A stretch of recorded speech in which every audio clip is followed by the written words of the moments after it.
Let's take our frozen tomatoes and turn them into tomato sauce. This is day 1 of Canuary, where I am bringing you a canned recipe every day for the entire month of January.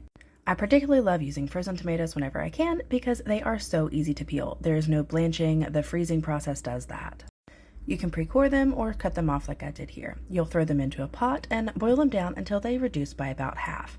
Then we are going to use an immersion blender or a big blender, whichever one you have, to get them into this nice smooth consistency. If you wanted to run it through a food mill for an even smoother sauce here, you can, but I personally don't mind it. The next thing I do is pH test my tomatoes. I do this to test the acid content because I don't like to add extra acid to my tomatoes. These wound up about a 3.5 here, so we are good to go. Remember, anything that is under 4.6 does not need added acid. I ladle these into the jar with some salt, and I am looking for about a ½ inch of headspace.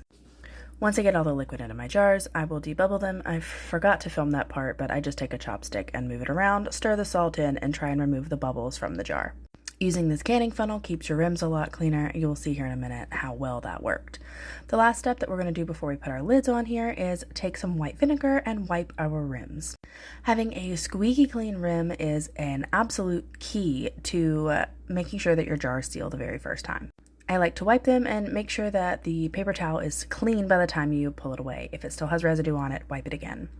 I will lower them into a stock pot with boiling water, and then when the water looks like this, that is a rolling boil. That is when we start our timer. Since these are pints, they are going to go for 35 minutes. If I had done quarts, I would have done 40 minutes, and if I had put them in a pressure canner, it would have been a different time adjusted for your elevation. After you let your jar sit in your canner for about 10 minutes after turning it off, pull them out and let them sit overnight to seal.